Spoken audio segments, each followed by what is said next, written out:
you got going on? What happened last week? So just with the closings, so the triplex was on Thursday and smooth as pie. The seller was there and I made my boys come with me because it was my first closing ever. And Wait, it's not your first closing ever. Well, my first buy and hold closing rental. So, and the seller, so that was a Thursday. She was leaving on Saturday for Disney. She's in Disney right now, but she just kept talking about what an easy process this was. She had just sold her primary residence. It was just rattling on about how awful that was with the title company and clearing title and producing paperwork. And this was such a hassle, or that was such a hassle. She said, this has just been nothing, which surprised me because I did so many showings, bugging the tenants, and then I had an inspection, bugging the tenants, getting in, and then I had to pause the inspection contingency because I had to get an electrician in the city out there, and to me it just felt like, and she was like, oh no, that's nothing. So anyways, all that to say is, I might go back and try and get some sort of something from her. I don't know if I'll do a video testimonial or some sort of shout out on that when she gets back. She and her husband moved into her childhood home, this little 800 square foot home that her mama is going to sell. And I've gone and looked at it, but they've moved in it because they haven't found their end spot yet. So anyways, all to say that we may still have another deal in our future. That one would need to be a lease option. Also, tell me though, with you having what felt like a rough experience and a lot of stuff, and her feeling like this was a dream closing, to me, that's just a good reminder that we don't know what these sellers have gone through and what they're expecting. And knowing how smooth it was with you the first time, she's going to tell everybody how amazing it was working with you. And they've got a garage, a tow shop and mechanic shop, and I need to tell her to put my stuff up in there. And I'll tell her I'll pay her $500. That's what somebody was. They have a women's focus group, and the speaker last night, she was like, when we put on our business cards that we offer $500 referrals for properties we close on. So maybe I need to do a flyer or something for her to put in her shop.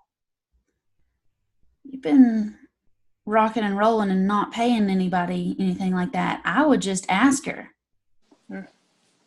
hey, do you care if I put a little something up so that some of your other people will call me? Would you mind telling them how awesome it was working with me? Okay. She may do it and not charge you anything. Sure. Okay. Now, you went back, I think, after the electrical inspection, and was this the same deal you renegotiated on? Yeah, she went, so my electrician bid, he did a max out bid of no more than $4,500. And so I told her after that I'm still interested and I want it, but I was not, this property does see some work, and I was not expecting this electricity steel stuff. So I asked her if she would come from 95 down to 92. She's like, absolutely. She almost said yes before I finished the question. So she really wanted rid of it, huh? Oh my gosh, yeah. So, okay, so your purchase price was $92,000, but you originally put in a contract for $95,000, and then you renegotiated and closed at $92,000. Yep. Awesome. Got rent credit, and so the title company didn't have my final number before I had to send the wire, so I didn't know what the final number was going to be. So I sent a wire for an excess, thinking, with the purchase price and the closing costs, maybe hopefully it won't be more than 90, 95, 96. So I sent the wire down knowing they would just cut me a check for the difference. And it ended up being $92,200. Just not. So that was a pleasant surprise. Awesome. That is a pleasant surprise. And at the REN meeting last night, the guys that were up there speaking, guys that have just been in the market doing deals forever, but they they stressed, and this was fun to hear after having closing this way, because my purchase for this triplex I was able to do with line of credit on my primary residence. And at some point during the meeting last night, they said if you've got equity in your home and you are not taking advantage of that to especially bring down your first bill, you're robbing yourself. So I was just like, I did that last week. You got to start speaking up, man. You're killing me. I know. I almost did. I don't know why I don't. But so you've got equity in your home. Lots of people have equity in their home, and you bought a triplex for $92,000. You still have your house. Now you have the triplex making you money. And so what's the plan? The plan on it is one of the units is vacant and needs reno. And the property is built in 1936, so there's a couple of other little things that need to get done. So I have lined up a private money loan for that reno and hope to have all that done in 4 to 6 months and go do a cash out refi with the bank. So that cash out refi will pay back my private money loan with the interest and pay off my line of credit that I've borrowed against my house, and I'll just have a regular bank mortgage payment on a fully leased property. How much are you expecting it to be worth in 4 to 6 months after you get everything done and rented? Comps are a little tough, but I am banking for at least 130, but there's a chance it could be 150. Holy crap! 130 to 150? I hope. Mm-hmm. And you basically have none of your money in it. You got the equity on your home, but nothing else, right? Somebody else is fronting the renovation costs, and you're going to end up with an amazing property worth a whole lot more than what you paid for it in 6 months? I hope. Yep, that's the plan. Yes! High five! Absolutely! Oh my gosh, I love it! How much, you're renting it, it's a triplex, so are you going after monthly cash flow on this, or appreciation? Or are you going to get it rented and then sell it, or what's the grand plan? I plan to be a buyer, not a seller. Okay, so you're going to keep it, and that's why the boys went, so they can inherit it? Cash flow and Cool. So build it up, pay it down, and just keep it, right? Just keep milling those tenants through there. Awesome.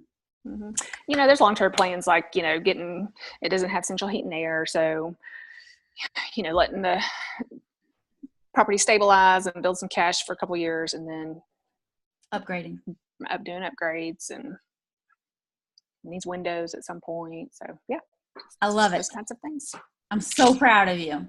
Thank you. I cannot believe it was one of my goals that I've written every day to own 6 or more doors by the end of the year. It was June 8th. June I got 8th. all my day. So you had another closing too, though, right? Yes. So on June 8th, so June 7th closed the triplex, and on June 8th, I went to the closing table again because I, as a result of a yellow letter, got a call from a seller owner who had a duplex, and asking her questions about it. And I said, she almost immediately before I could get that far, she said, and we'll owner finance. I said, oh, will you? You just offered that. Offered it. And they own it, obviously, free and clear. They had bought it as just a junker and did all the reno and stabilized it, put renters in it. And they're I don't know, 60 somethings, and they're just ready to slow down. They're tired of being landlords. So I was like, oh, well, I like that. I said, do you have any other properties in the area? And she said, yeah, we've got another duplex in this other neighborhood. And that other neighborhood is the neighborhood to be in. That's where everybody wants to live. It's right across the street from an elementary school. And I said, oh, okay, well, tell me about that one. And in a later conversation, she was telling her husband about our phone call, and he told her, he said, she is not going to want to owner finance. And I don't know, but I called them back and I said, well, I like them. Let's talk numbers, and he had an asking price with terms. I countered. I did that counter coming back from Asheville. Okay. Matt and I were driving back from Asheville, made that counter. And I think we countered one more time. And these two duplexes are the deal that Jason analyzed on Apartment Blitz.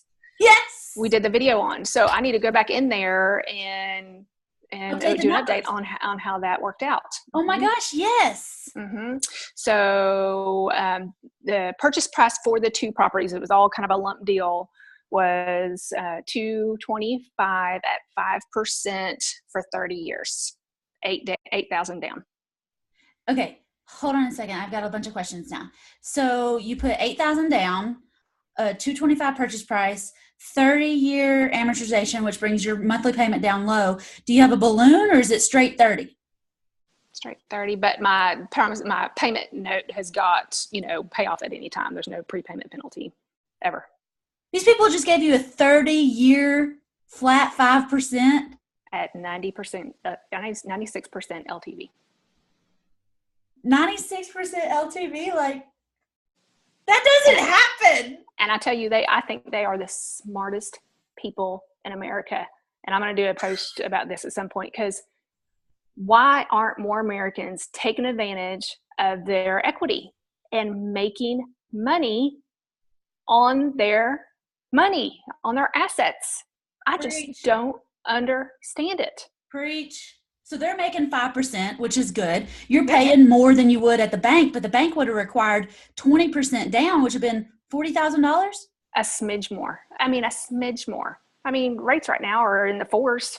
So you're paying 1% more, maybe. And you had to put 8,000 down instead of 40 some odd, plus origination fees, plus closing costs, plus.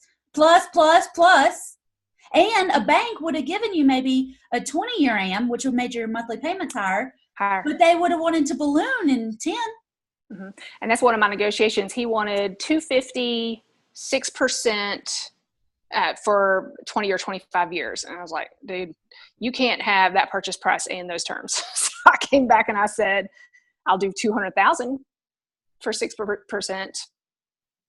for 20 years. And then we met in there in the middle. And he said, well, I can't go that low in purchase price. And I said, okay, well, how about we can do 225, but it's going to be at 5% for 30 years. And he said, okay. I feel like you just won the Super Bowl or something. Like, right? That is amazing. That is amazing. Yes, more sellers should do that, but there should be more people out there like you asking for it and ready for it and realizing what a slam dunk that is. Such a slam dunk. Mm-hmm. But I tell you what, I really had to nurture and handhold these sellers. That they had done some learning, but they were not confident. So when I sent over my contract to them with those terms that we agreed on, there were a couple of things in there they didn't like or they didn't understand. And so when I finally got him on the phone to find out, is he going to sign it, or what is he? Does he have something that he wants struck or changed? And he was like, you know what? I think we're just going to hold on to these. And I was just thrown for a loop. I was just, what? Okay, well, was there something in the paperwork you didn't like? And he rattled off a couple of things and said, but I think we're just going to hold on to these. And I said, well, Mr. Seller, I said, the reason I sent it over there not signed was because I knew you would want to look at it and maybe have changes. And so please tell me let me know what you don't like and let's work it out. And this is a contract that works for both of us. It has to work for both of us. It can't just be one or the other. So okay. And like a week later, he sends me his changes. So I get them, and most of it was all fine. There was only like two things really. And the one thing I thought he would have an issue with, he didn't. So just again goes to show you never know what the sellers are thinking. And so sent back the changes, and it took forever. And still, I'm not sure we want to. I think we're just going to hold on to these. But I could tell he was using that as an excuse. for something that he was uncomfortable with. He was just so non-confrontational. He wouldn't just come to the table and have a conversation with me about something he was uncomfortable about. So just, well, Mr. Seller, you want to sell these, I know, and I want to buy them. And, again, that's why I sent it unsigned, because we need to work it out. So let me know. And we finally did. So I did do a post on Facebook that looked like a contract closing, because I took it at the title office. And that was the day that we signed just the purchase contract. Just like, I finally got the seller to the table. And it wasn't closing even, it was just the contract. I think that goes to show, persistence on your side, but also that relationship building and nurturing that women have. And you can tell it wasn't that he didn't want to do the deal. It was that he was uncomfortable and he just didn't want to tell you why. But you were able to overcome that several times, it sounds like. Yes. Keep the deal together. And you did close. Like, I know I did see one picture where you had to meet him at the attorney's office just to get him to sign the contract. Yep. But then you did close, right? Yes. Did the inspections, and they're older properties. There's things, but he's done a ton of work to them and got new roofs and new heat and air and new water heaters. So those are the bigs, and they're on level foundations. I mean, okay, I'll take a plumbing leak here and a combustible thing over here, and I'll just get a contractor in there and over the next couple of months and fix it. There were two things that I did ask him to repair. They were, like sewer lines that were not connected kind of thing, but not involving the city, just, some sort of little connection joint. And he absolutely was agreeable to fixing that stuff. And good. I know. And I just told them over and over how proud of them that I was, that they are willing to do this thing. But they offered it, but then they didn't think you'd take them up on it? He didn't. She told me later that, I told Bob that I said we would owner finance, and he said, oh, she's not going to want to do that. Are you kidding? No, I'm just like, it's amazing. So tell me, are all 4 units, because you got 2 duplexes kind of across town, are all 4 units rented? Yes, it's all leased out. Are they at market rent? Pretty much. Okay, so you're just in it to collect money and pay off your loan and replace people as they leave? Mostly. My biggest thing I want to do is one of the properties does not have split utilities. So I need to invest a little bit of money on getting that split so I can get all utilities out of my name. Okay. Well, good. Other than that. Well, cool. And you'll run into that, especially on older properties. Like that'll be good practice for you maybe on your next deal. So you said something earlier that I want to clarify. Your goal in the beginning of this year was to get how many properties? At least 6 doors. So by June, you got 7 doors? 7 doors. Yes! Yes! I love it. I love it. I love it. Very cool. Fantastic. And oh my gosh, is that not how it happens? You say I want to do something and I got all this time, and then it happens before halftime? Before halftime. It's amazing. I love it. I'm so proud of you. This is amazing. Between you and my husband and just a couple other friends, a lot of encouragement and cheerleading, and so thank you. That's what it takes too, though, is a community around you cheering you on and not telling you that you're crazy for wanting to do this. So I know it's not going to be glitter and rainbows, but it'll be just take the lumps with the positives and figure out how to be a landlord and help people. I think you're in 2 really sweet situations for, a starter kit portfolio. Mm-hmm. You know? So I'm super proud of you. Anything else that you want to add in that I didn't ask about? No, I guess those are the bigs. You're a complete rock star. Thank you so much. Aww. So proud of you. And Thank you. I guess next time I'm in Nashville, you can take me on a property tour, huh? Let's do it. That'll be fun. Yeah. You ought to come speak at our RIN one night since we've got a women's breakout group. And it's only about 45 minutes, so I don't know if it's worth the trip. Or maybe you'll do large group. Oh. I'm in. Probably in August. July's kind of crazy, but I'm in. I'd love it. I'm going to the Knoxria tonight. Fun. Yeah. Good. Well, thank you to you. Thank you. Thank you. Fun.